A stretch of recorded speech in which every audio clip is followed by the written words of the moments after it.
सुप्रभात बच्चों। आज हम कर रहे हैं बंदर बाट कहानी के प्रश्न उत्तर। हमने विषय पहले ही कर लिया है लड़ाई झगड़ा। आज हम करेंगे जूले।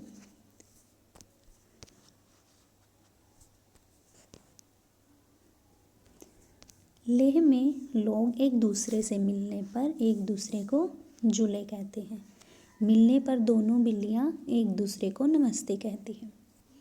अब जैसे हम एक दूसरे से मिलने पर क्या बोलते हैं, नमस्ते, गुड मॉर्निंग, हाय, हेलो, तो ऐसे ही बिल्लियाँ भी एक दूसरे को मिलने पर नमस्ते बोलते हैं और लेह में लोग एक दूसरे को मिलने पर जूले बोलते हैं।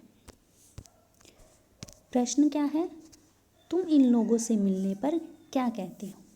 इन लोगों से मतलब जो ये नीचे दिए गए हैं, इनसे मिलने पर हमें बताना है कि हम क्या कहते हैं। तुम्हारी सहेली या दोस्त, तुम्हारे शिक्षक, तुम्हारी दादी या नानी, तुम्हारे बड़े भाई या बहन। हम इन चारों से मिलने पर क्या क्या बोलते हैं। जैसे सहेली या किसी दोस्त के मिलने पर हम बोलते हैं हाय, हेलो, गुड मॉर्निंग, तो ये सब। अगला है, अब पता लगाओ तुम्हारे साथी कक्षा में कितने अलग अलग तरीक़ों से नमस्ते कहते हैं। अब हमें ये पता लगाना है, जब ये पता लग जाएगा कि हम इन चारों को क्या क्या कहकर बुलाते हैं, तो तब हमें पता चलेगा कि कितने तरीक़ों से नमस्ते को बोला जाता है। चलिए देखते हैं।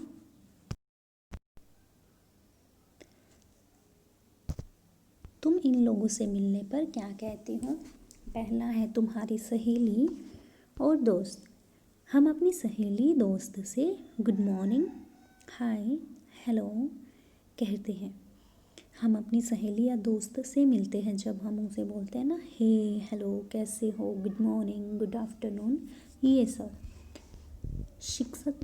शिक्षक से क्या बोलेंगे? शिक्षक से नमस्ते, गुड मॉर्निंग, सुप्रभात, ये सब बोलेंगे। तुम्हारी दादी या नानी से, दादी नानी से राम राम, राम राम बोलते ना सुबह उठकर, तो राम राम या चारण स्पर्श बोलते हैं। तुम्हारे बड़े भाई या बहन से, बड़े भाई या बहन से नमस्ते या गुड मॉर्निंग कहते हैं। अब पता लगाओ तुम्हारे साथी कक्षा में कितने अलग अलग तरीक़ों से नमस्ते कहते हैं। अब इन सभी का मतलब क्या है, नमस्ते ही है, लेकिन तरीका अलग अलग है। कक्षा में हमारे साथी कई तरीक़ों से नमस्ते कहते हैं। गुड मॉर्निंग, हे, हेलो, राम राम, प्रणाम, नमस्ते, ये 5 तरीके सामने आए हैं जिनसे हम नमस्ते बोलते हैं। इन सभी का मतलब ही नमस्ते ही है, लेकिन तरीके अलग अलग हैं। अगला है, तुम्हें क्या लगता है? पहला प्रश्न, अगर बंदर बीच में नहीं आता तो तुम्हारी राय में रोटी किस बिल्ली को मिलनी चाहिए थी?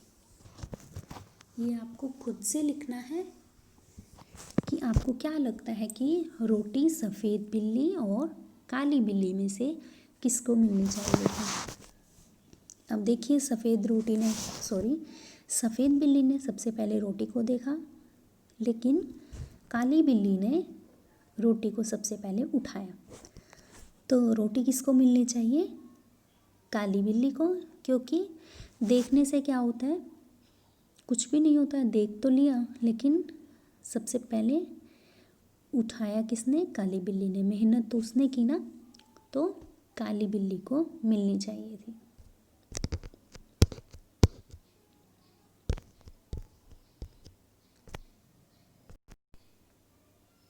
अब यहाँ देखिए, अगर बंदर बीच में नहीं आता तो तुम्हारी राय में रोटी किस बिल्ली को मिलनी चाहिए थी।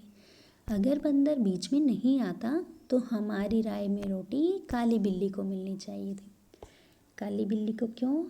क्योंकि उसने पहले रोटी को उठाया था।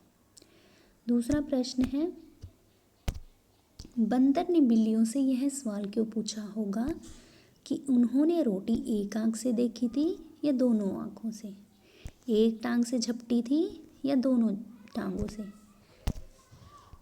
अब ये वाला पूछा था सफ़ेद बिल्ली से, और नीचे वाला पूछा था एक टांग से झपटी थी या दोनों टांगों से काली बिल्ली से।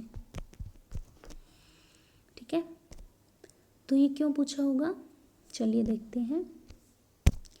बंदर ने यह सवाल बिल्लियों को मूर्ख बनाने के लिए पूछे होंगे। दूसरा, वह भी हो सकता है कि उसने बिल्लियों को यह विश्वास दिलाने के लिए सवाल पूछा हो कि वह ठीक न्याय करेगा। अब देखिए, ये कोई सवाल थोड़ी है कि एक आंख से देखी थी या दोनों आंखों से।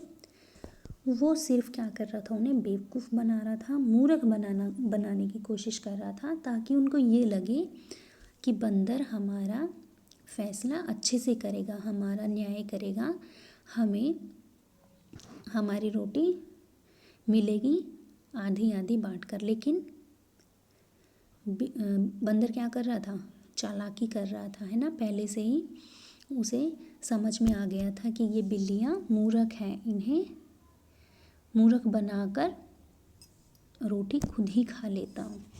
तो इसीलिए वो ऐसे ऐसे सवाल पूछ रहा था।